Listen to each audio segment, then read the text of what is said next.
В предаването има продуктово позициониране. Добър вечер, уважаеми зрители на Национална телевизия СКАТ. Аз съм доктор Христо Диянов. Вие сте с предаването Здравословно. Редовните зрители на предаването Здравословно знаят, че освен класическа медицина, от време на време каня и лекари, които са усвоили умения да лекуват с други алтернативни методи. Един такъв алтернативен метод е хомеопатията. Това е един известен метод, признат от много страни в света. Изучава се даже в някои медицински университети.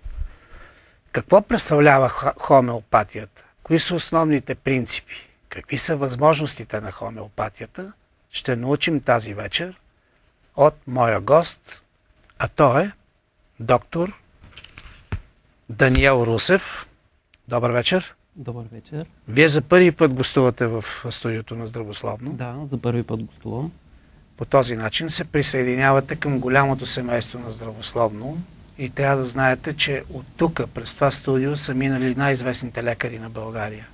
През тези 11 години. Радвам се да го чуя и се радвам, че съм гост във вашето предаване. Да. Тази вечер ще искам да изясните на нашите зрители всичко за хомеопатията. Даже изкушавах се дали да не озаглавя темата хомеопатия от А до Я. Да.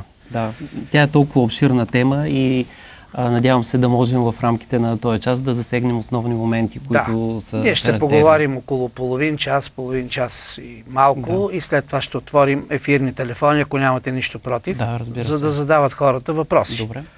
Сега, във вашата визитка виждам, че пише класическа хомеопатия. Защо класическа? Има ли друг вид хомеопатия? Това е основната хомеопатия, бих казал. Всичко друго, което е след това и някакви интерпретации на хомеопатия, може да кажем, че не са толкова актуални. Класическа, това е тази хомеопатия, всъщност, която опира на основните принципи, създадени от Ханеман. Ханеман е основател на хомеопатията. Да. Преди да започнем, искам да представя доктор Даниел Русев. Кога сте се дипломирали? Преди 10 години.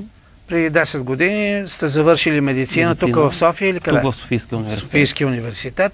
След това сте специализирали детски болести. След това детски болести също в и след това хомеопатия. Сте започнали да се занимавате с хомеопатия. Между другото, педиатрията и хомеопатията са една добра комбинация, защото така, като че ли има повече клинично набран материал именно в областта на детските болести.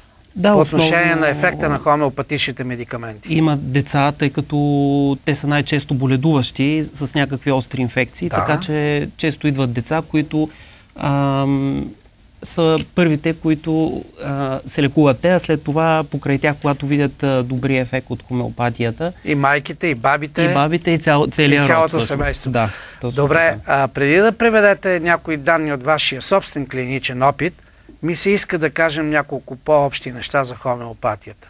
Какви са, първо, вие казахте за Ханеман, напомнете на нашите зрители за основателя. Че той е основател на хомеопатията. Кога става това? Това става преди 200 години. Преди 200 години, да. Да, и от тогава всъщност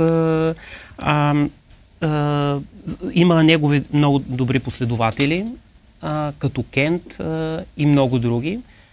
И школата, която основава Ханеман, след това има ли разцепление в тази школа и някакви течения, или общо взето вие, лекарите, които се занимавате с хомеопатия, сте така едно консолидирано общество и няма много разногласия между вас? Това разцепление мога да кажа, че става тук последните, може би, 10 на 20 години. Докато преди това няма такова разцепление, тъй като хомеопатията е една и нейните принципи са еднакви, така че не можем да я делим на хомеопатия. Сега основно има по отношение дали да се лекуват с различия, по отношение дали да се лекува даден пациент с едно или няколко лекарства. Но аз бих казал, че основно човек трябва да се лекува с едно лекарство и това едно единствено лекарство е подходящо за дадения момент в за определените комплекс от симптоми и болести при даден човек. Това ще го изясним след малко, но нека да започнем с основните принципи на хомеопатията, защото те са най-важни. Едно постепенно въведение да направим хомеопатията. Аз съм правил, между другото, доста предавания с специалисти хомеопати, но няма лошо да има повторение. Така че основните принципи ги изнесете пред нашата аудитория и съответно обяснете всеки един принцип какво представлява. Значи основният принцип е, че подобното се лекува с подобно, ако може така в кавички да го сложим. Това означава, че подобната болест или симптоми от болестни единици се лекуват с подобно лекарство. Значи не е казано еднакво, а е казано подобно. Тоест, ако даден човек има някакви заболявания или симптом от заболявания, то такава подобна материя с същите симптоми е способна да предизвика реакция в самия пациент и така двете подобни болести в организма, те се взаимоунищожават. Може би най-добре е да го кажем като клин-клин избива, ако така на народен език звучи най-правдоподобно. Добре, за да бъде ясно, при всеки един принцип, когато обяснявате, ще ви моля да превеждате конкретни примери. Примерно, един пример за лечение принципа на подобието. Дайте пример. Даден пациент има... Примерно идва някой с висока температура. Какво правите вие? Започваме да разпитваме как е започнала температурата, колко е висока, има ли други съпътстващи заболявания, основно с температурата, като изпотяване, жажда, какъв е съня. И след това търсим такова лекарство, което преди това е доказало своя ефект върху здрави индивиди. Искам да уточня, че хомеопатичните препарати се изпитват върху здрави индивиди, за разлика от алопатичната медицина, където това не е така. И този... Чакайте един момент. Хомеопатичните медикаменти се изписват при... Се изпитват. Изпитват, да, върху здрави хора, а не върху болни. За разлика от лекарствата, които първо преминават клиничен ефект върху болни и след това... Да, обаче в класическата медицина, в алопатичната медицина, освен, че при болни се изпитват медикаментите, там има рандомизирани, стратифицирани, двойно слепи опити, където винаги има една контролна група, където не страда от това заболяване, което се изпитва медикамент. Така че на практика и там има здрави пациенти, които са като контрола. Да, така е, но тук изцяло върху здрави... И това същото лекарство, както дадехме примера с висока температура, и ако има и други симптоми, като изпотяване, болка, главоболие, трябва такова хомеопатично лекарство да подберем, което има същите симптоми. Така внесено в организма или дадено, то предизвика такава реакция, където симптомите при дадения пациент се премахват или настъпва излекуване. Тоест, да кажем, както дадох конкретния пример, при човек с висока температура, едно детенце, примерно, с висока температура идва и вие снемате анамнезата от майката, нали, който го води, или бабата. Нали, защото бабите често те водят децата. Основно, добре, снемате анамнезата. Вие на практика ще му дадете някаква субстанция, която ще повиши още повече вътрешната му температура. Така ли? Значи това говорите за... Признака на подобие. Говорите по-скоро тук не толкова за признак на подобие, когато дадем дадено лекарство, често се предизвиква така нареченото влошаване на някои симптоми. Но това го виждаме при хронично болни пациенти, за разлика от острото състояние. Тъй като острото състояние е доста остро, така че ние не може да видим обикновено това влошаване на самото лекарство, когато го даваме за остър случай. Да, ще обсъдим и остри случаи, хронични. Да, има разлика в лечението. Вие сега в случая говорите за някакво остро заболяване. Състояние, за остро заболяване. Добре. Дайте друг пример за подобие, защото това е основният принцип в хомеопатията. Точно така. Нека да се спрем малко повече на него. Дайте още един принцип, за да стане ясно за нашите зрители. Добре, да кажем, примерно, някакъв хроничен случай, който отдавна има, примерно, даден пациент сърцебиене. Така. В същото време, тъй като хомеопатията не се интересува само от физическите симптоми, а взема в предвид емоционалните и умствените. Тоест, този пациент същият може да има и някакъв друг симптом. Този симптом може да е от страна на емоционален и това е примерно раздразнителност. Същия пациент... Как го установявате? С някакви специални тестове ли?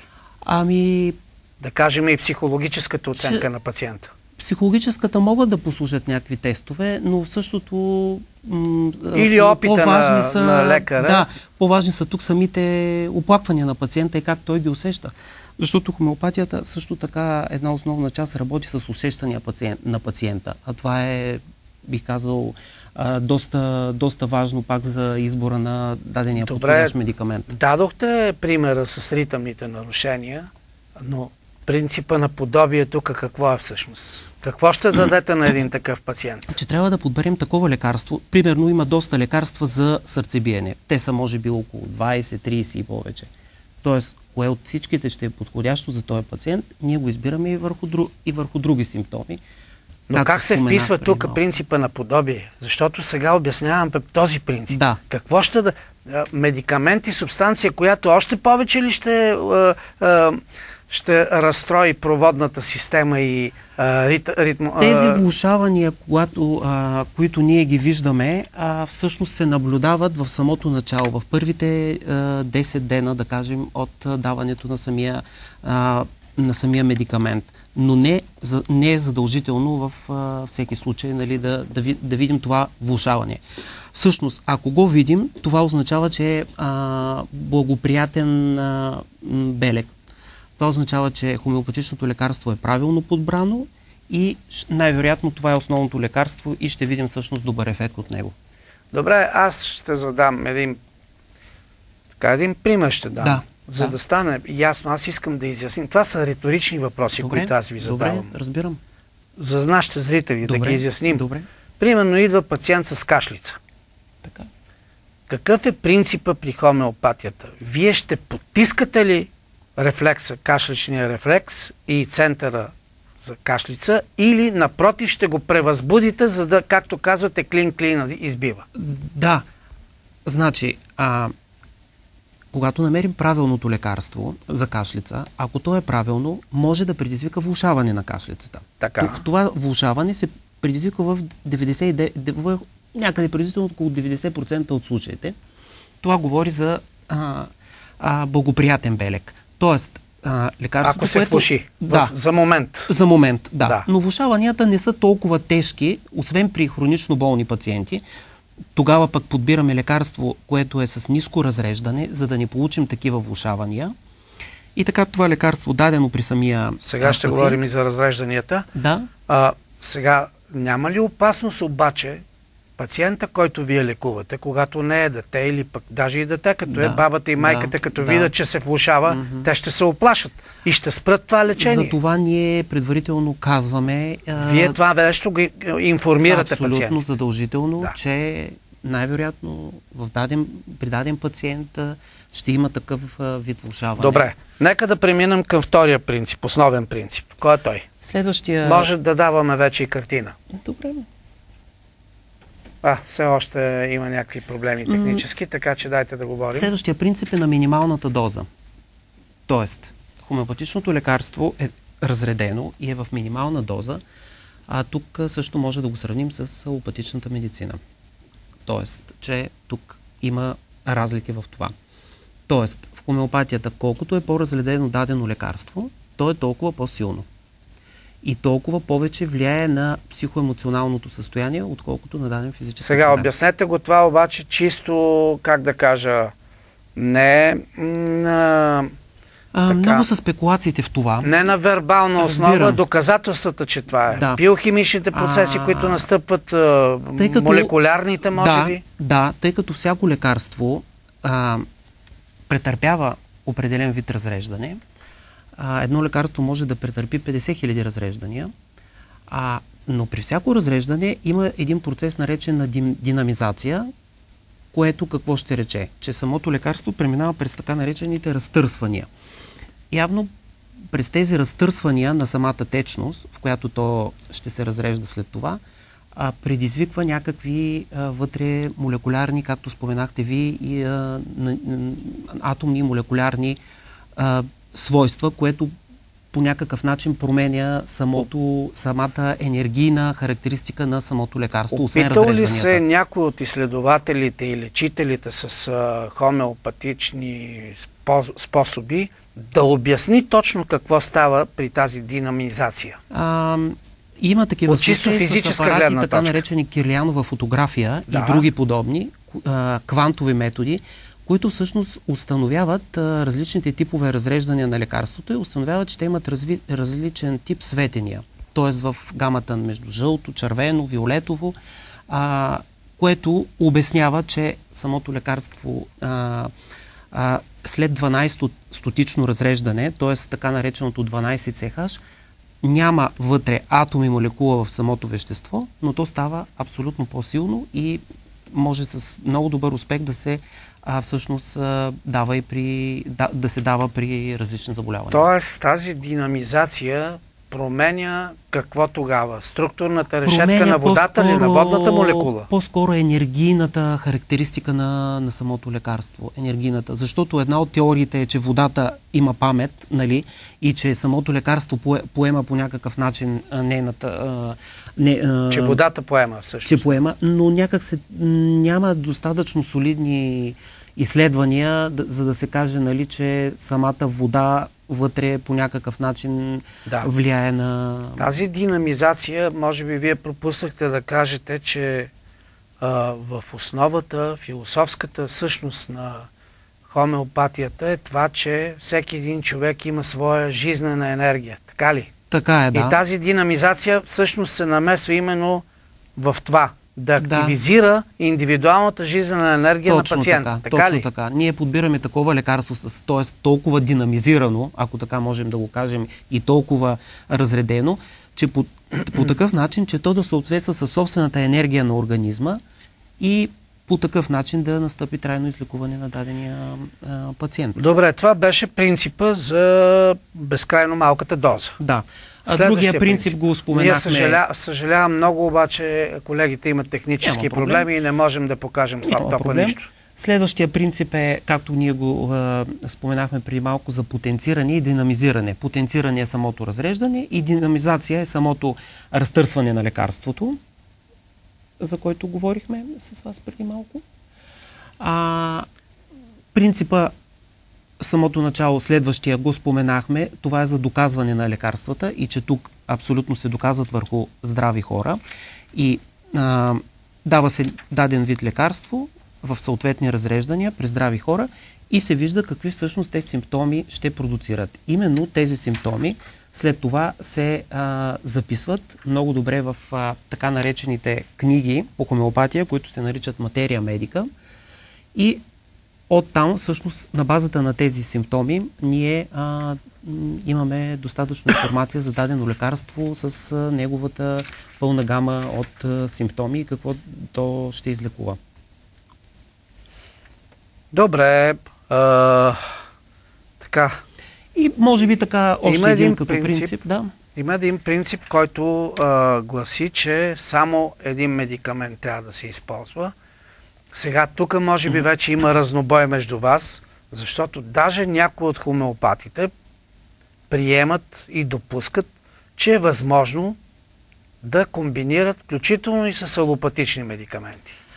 Срещал съм и такива. Искам малко тук да обясните за нашите зрители кой е по-чистия вид хомеопатия и кой е вече по-взаимстван и модифициран. Да, класическата хомеопатия е основния и той казва, че и тя твърди и то с много добри основания, че трябва да се даде един единствен медикамент. Защо?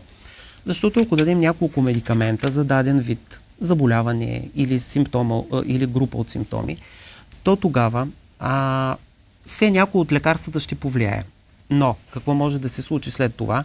Ние няма да разберем кое от всичките е правилното лекарство. А това е абсолютно и много важно, защото след това лекарство, ако даден пациент има подобрение и след известен период има и такива случаи, се върнат оплакванията обратно, ние не знаем кой от тези медикаменти е правилният и кой е излекувал даденото заболяване. След това ние трябва да му повишим разреждането на дадения медикамент при същия пациент.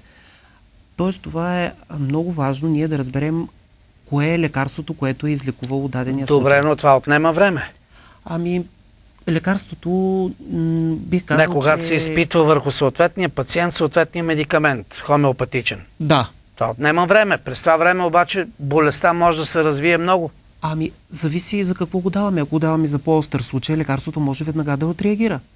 За остър случай с температура, както споменахме, лекарството може да го видим още в първите 12 часа или първите 5, или зависи какво заболяване. При една алергична реакция, когато дадем хомеопатично лекарство, ние говорим за остри състояния и една температура, да кажем 39 градуса, 40-12 часа да е поддържа, нали разбирате какво може да стане? И имам предвид, че при това изчакване да видим дали този медикамент действа или не, а след това другия, няма ли риск да изпуснем пациента? Затова пациента трябва много добре да се следи и да има контакт с лекаря, хомеопат или който се е избрал да го лекува. Но при всички положения може да кажем, че хомеопатията действа и при абсолютно остри случаи. Сега няма тази температура, за разлика от ако дадем аналгин или някакво друго температуропонижаващо средство, тя няма да се смъкне веднага и така бързо, но при всички положения в първите няколко часа там трябва да имаме подобрение на температурата. С тези медикаменти, въпреки, тук не трябва да споменаваме търговски названия, да, разбирам. Веднага с някои алопатични медикаменти, моментално още на 4-5 минута температурата пада. Разбирате ли? Да.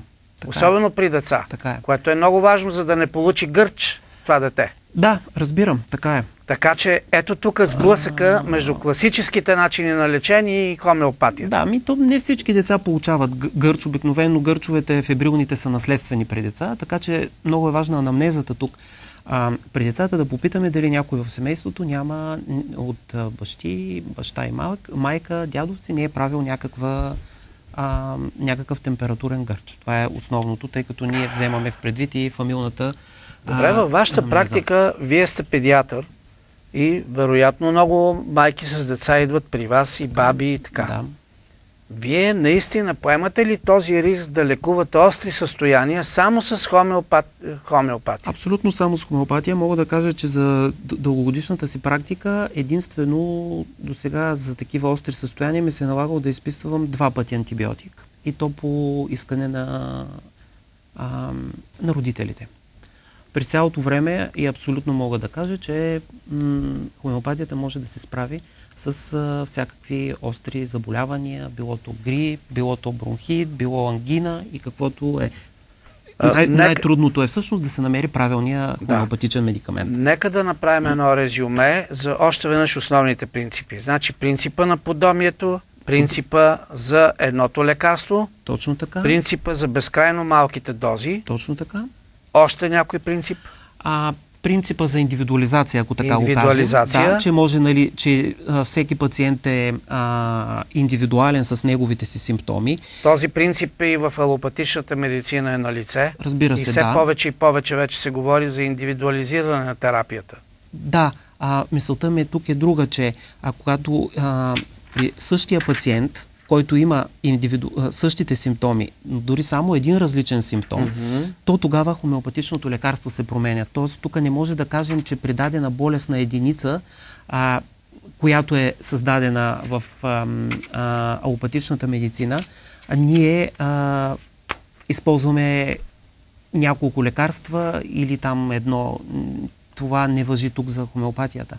Защото ние в хомеопатията е важно по-скоро дадено заболяване с неговите модалности, така както ние ги наричаме, от какво се подобрява, от какво се влошава, самия симптом да се разясни, отколкото ние да сложим някаква диагноза. Диагнозите тук не помагат толкова, както нали, не, че не е важна, не искам грешно да ме разбират зрителите, но ние се интересуваме от много по-задълбочен анализ относно усещанията, относно симптома. Сега, след като изяснихме принципите, кажете кои са симптомите и кои са, примерно, диагнозите, които действително от вашата гледна точка и от вашия клиничен опит с хомеопатия се справяте най-добре.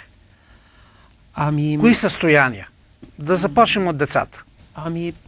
Ние казахме за острите състояния. Тук ефекта на хомеопатията може да го видим още в самото начало. Когато дадем правилното лекарство, ние виждаме подобрение още в първите няколко часа дори, следващите 12 до 24 часа ние трябва да видим пълно подобрение и изцяло излекуване.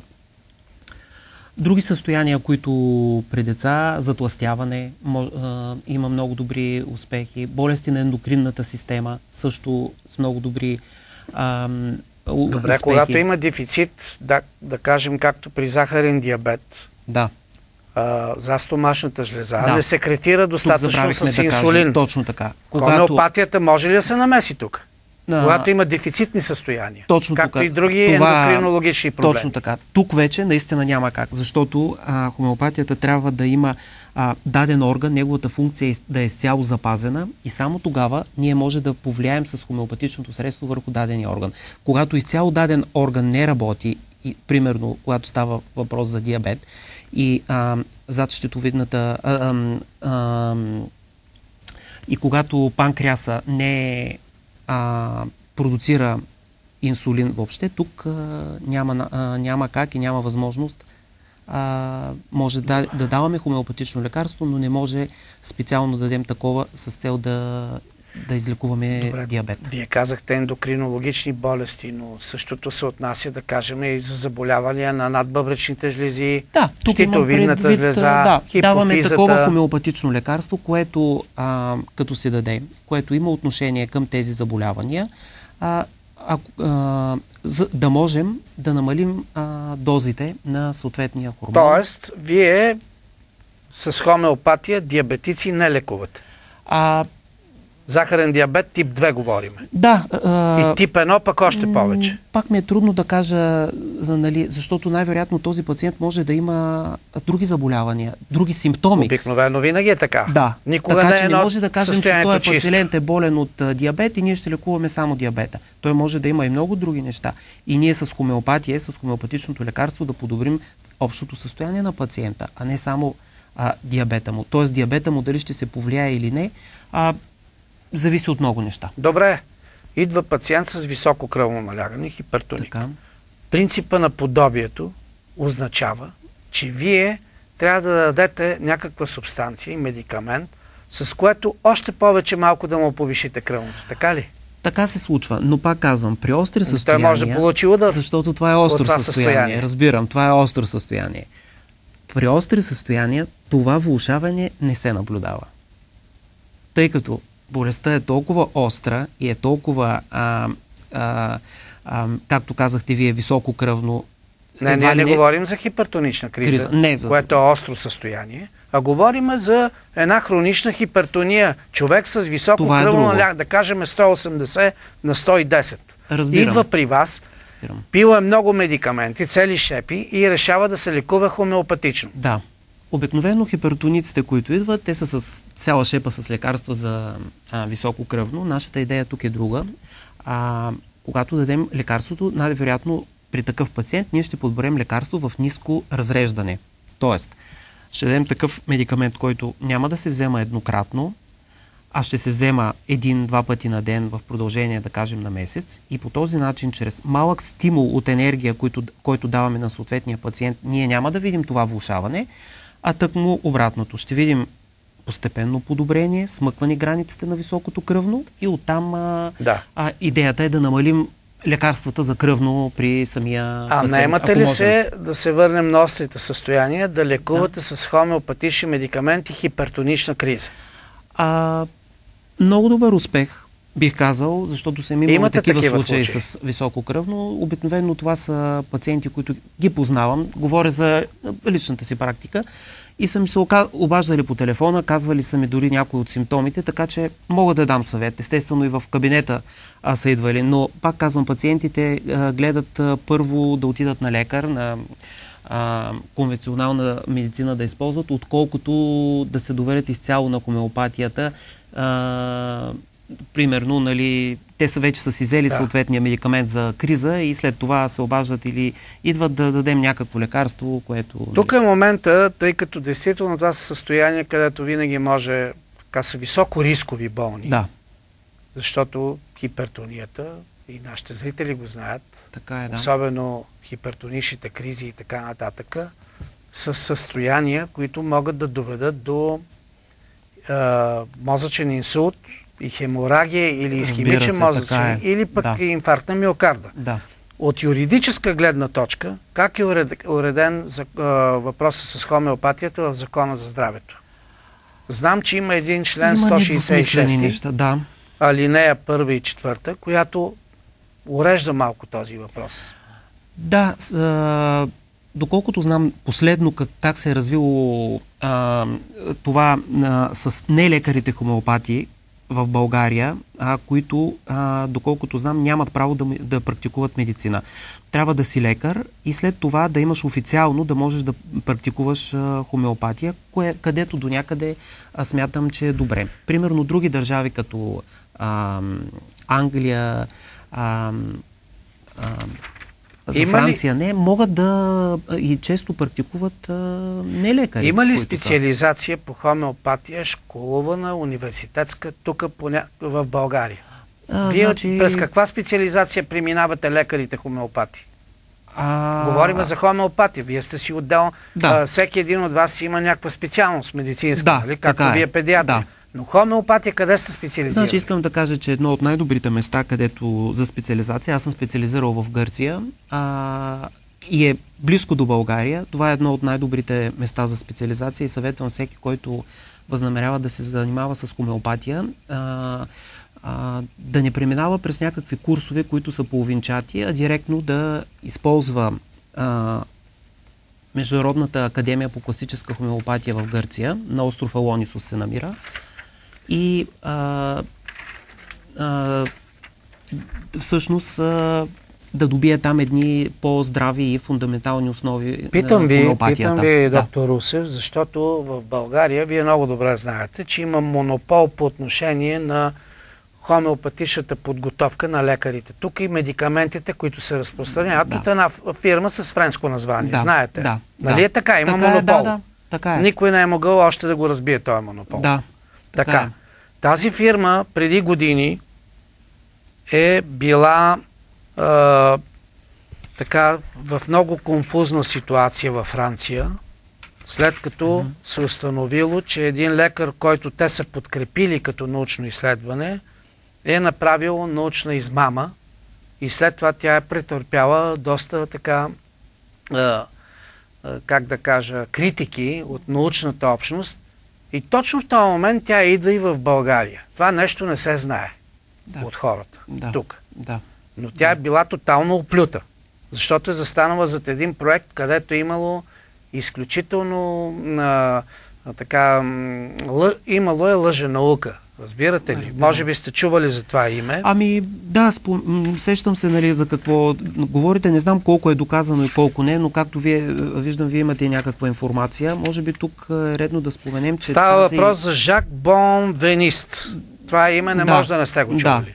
Той е правил някакви експерименти, представил е пред научната общност във Франция, пред лекари, класици, че еди какъв си медикамент, хомеопатичен, действа безупречно по еди какъв си въпрос, и когато са се разнищили нещата, за този проект е била застанала тази фирма. Да не изпоменаваме името обаче. Че може да, нали... и след това, след 1-2 години се е разбрало, че всичко, което е докладвал този лекар, е било лъжа и измама. И са го направили на нищо, както и фирмата. Да. Това най-вероятно е така, но по-скоро Жак неговите Бенвенист се казва. 87 година. Да, във Франция. точно така. По-скоро неговите изследвания или там това са били в областта на това, че искал да докаже, че водата самата е тази, която действа на организма, а не вътре разделеното хомеопатично лекарство. Да. И по този начин може би са станали някакви недвусмислици, тъй като за момента не е доказано, че водата е носител на хомеопатичното лекарство и чрез нея действа. По-скоро... Аз затова ви попитах и от юридическа гледна точка как седат в България нещата, защото вижте, когато се изпитват медикаменти в алопатичната, класическата медицина, преди малко стана въпрос за това, има двойно слепи опити, които включват контролна група, рандомизирани групи, т.е. изчистени са по пол, по възраст, по рискови фактори, всичко е изчистено. Плацебо-контролирани. Плацебо-контролирани, защото има плацебо ефект, когато всеки пие медикамент. Разбира се, така ли е? Разбира се, да. Как ще различите вие ефекта от хомеопатичния медикамент от плацебо ефекта? Значи, едно от основните места, където се изпитват хомеопатични медикаменти е център в Лондон. Там по същия начин всяко лекарство хомеопатично преминава и през такава контролна група, която се дава плацебо и по този начин се сравняват двете контролни групи. Какъв е всъщност ефект? Има ли такива изследвания направени, контролирани, плацебо-контролирани и в областта на хомеопатия? Има. Ето, кажете малко такива данни. Такива данни преведете. Има такива и за това това са няколко центъра. Колеги, може да пускате телефони за зрителите. Може да има зрители, които искат да зададат въпрос на доктор Русев. Основно в Великобритания, в Франция, в Индия. Ето, забравихме да споменем Индия. Това е една от страните, където изцяло хомеопатията е много добре застъпена. Там има изградени изцяло хомеопатични болници, където всъщност единствено и само се използват методите на хомеопатията и то с абсолютно и много добър ефект, мога да кажа. Така че относно доказванията на лекарствата, при всички положения те се правят по същия начин, както се прави и с другата. Нека сега да чуем един зрител. Нали нямате нищо против? Разбира се. Ще ви моля, уважаеми зрители, да намалявате звука на телевизора, за да се чуваме добре. По-добре даже го изключвайте. И кратки и ясни въпроси към доктор Русев, за да получите такъв отговор. Слушаме ви. Вие сте първия зрител. Добър вечер. Добър вечер. Може да кажете, доктор, нещо за астма и за астма за възрастни хора? Добре, благодаря. Много хубав въпрос. За астма да кажете. Чакайте да чуем и следващия въпрос, за да не държим гражданина. Слушаме ви. Вие сте. Добър вечер. Добър вечер. Добър вечер. От София се обаждам. Да. Въпросът ми към доктор Русев е, дъщеря ми от 5-6 месеца диагностицирахме киста на гърдата. Така. И вече 2 пъти направихме пункция, защото тази киста се пълни. И хирурга каза, че след известно време, ако така продължава, ще трябва да се премахне, да се оперира. И тя реши да се обърне към хомеопатията, да пробва. Така. И вече се консултира, дадоха и даже 2-3 медикамента. Въпросът ми е, какво е мнението ви? Може ли да има някакво подобрение? Или... Да, добре. Ако, с тази киста поне да се... Колко е голяма дъщеря ви? Колко е голяма госпожо дъщеря ви? 36 години. Моята препоръка е никакви пункции в областта на гърдите, на кисти и на някакви туморни формации. Щом има такава, трябва да се махне. Никакви пункции. Не дайте. Направихме, препоръчаха и... Добре, това е препоръката ми. Да чуем сега отговора.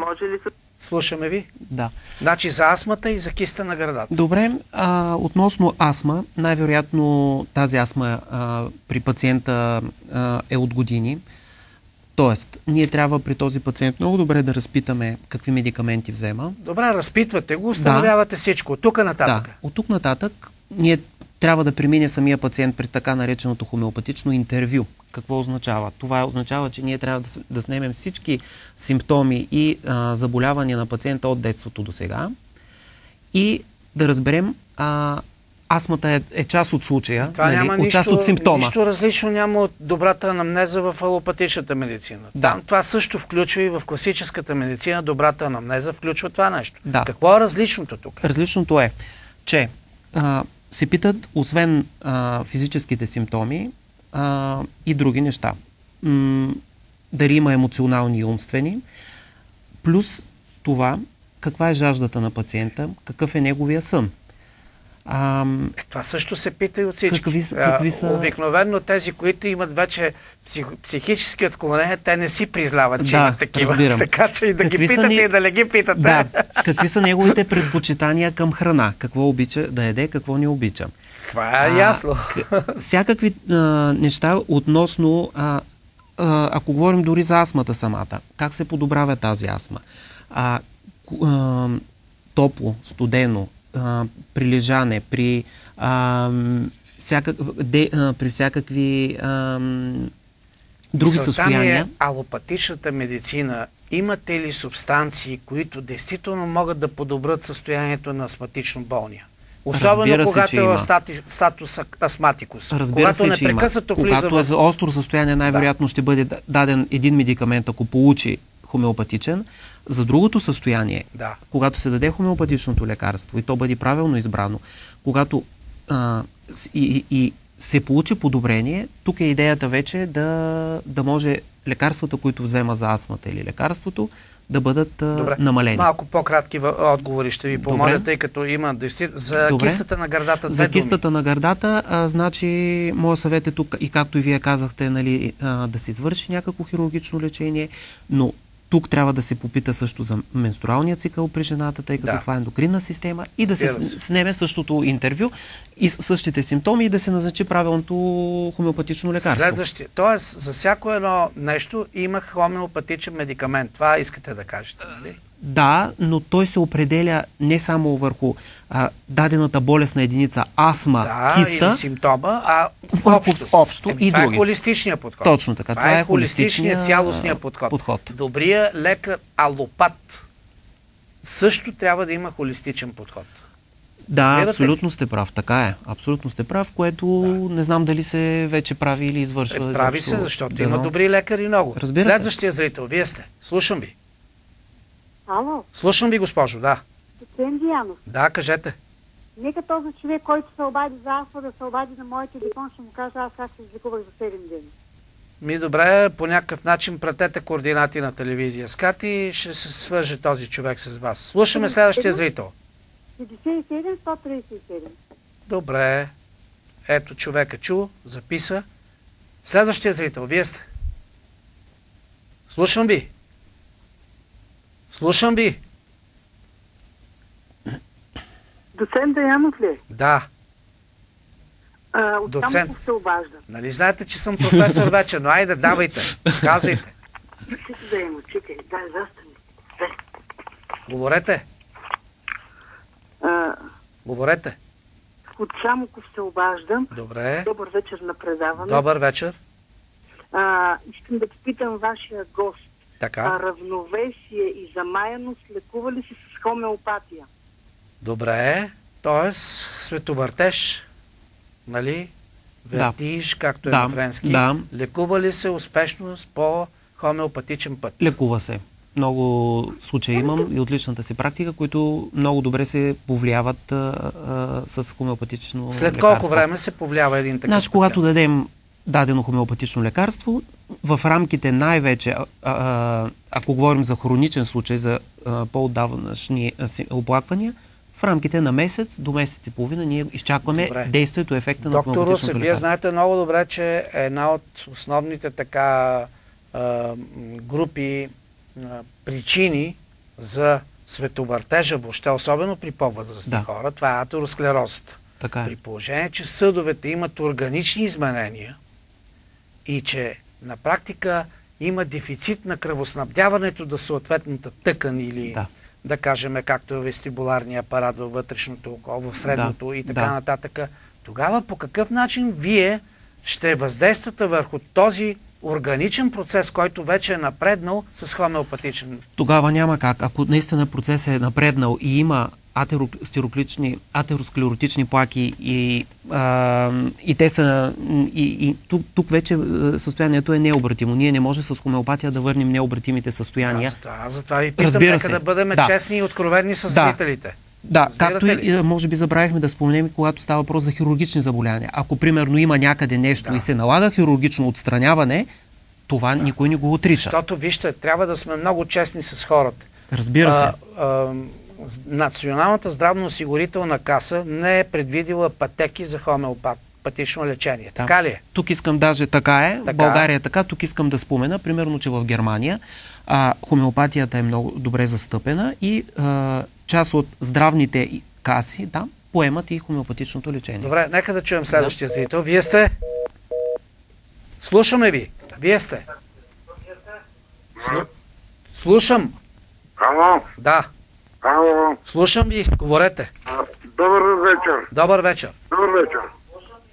Искам да ви кажа, понеже чух за вашето...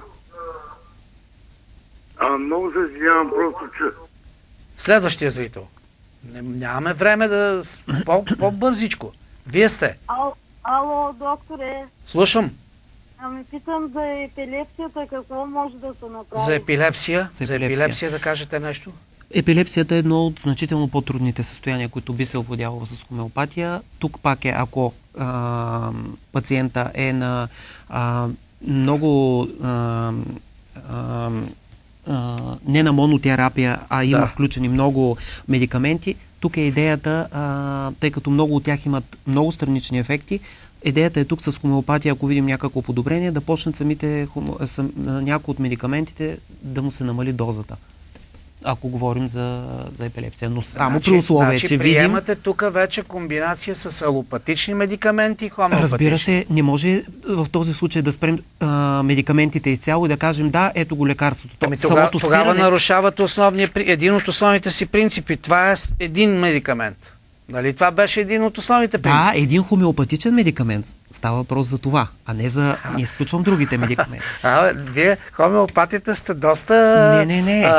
Значи да се дават силни, хубави медикаменти, изпитани от практиката, плацебо-контролирани, двойно слепи опити, които са с доказан ефект, и да се отдава и хомеопатичен медикамент. И тогава как ще разберем, че хомеопатичен медикамент помага? Ще го разберем последния случай. Когато видим, че пациента има подобрение, ние го установяваме и по други симптоми, не само по тези на епилепсията, тогава всички други медикаменти, както и тези за епилепсията в конкретния случай, ще бъдат намалени. Но само при условие, че хомеопатичният медикамент действа.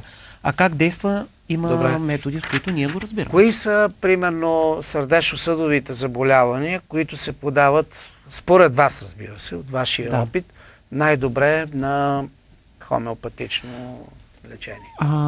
Както казахме с вас, когато става въпрос за някакво необратимо състояние, както атеросклеротичните плаки и други състояния, тук с хомеопатия не може да ги премахнем. Какви други състояния? Да кажем един синдром, ВПВ синдром или LGL синдром, където има ранно възбуда на камерите с съответната пароксизмална тахикардия, много мъчително състояние. Пациентите изпитват ужас от това състояние. Може ли да се повлияе с хомеопатия? Може да се повлияе с хомеопатия. Аз имам такива пациенти, които с хомеопатия много добре тези ритъмно-проводни нарушения се повлияват.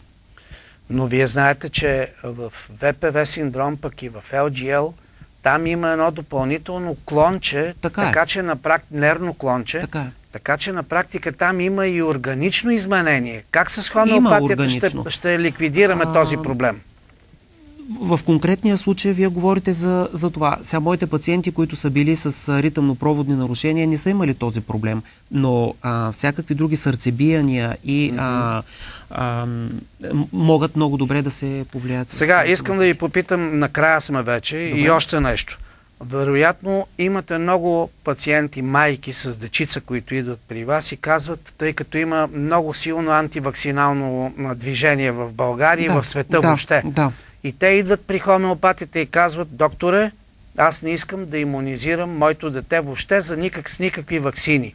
Мога ли да разчитам на хомеопатията? Вие какво отговаряте в този случай? Първото, което е, те си имат лични лекари. Тоест, те първо преминават там и ваксините вече са сложени. Не може да дойде пациент, който повечето от тях имат сложени. Да кажем, преди някоя ваксина, която трябва да се сложи по вакциналния календар, те първо идват при вас за съвет. Какво ще им кажете? Да. Сега, първото, което е, според мен всеки пациент трябва да има право на избор. Т.е. дали да си слага ваксините или не, както е в други страни.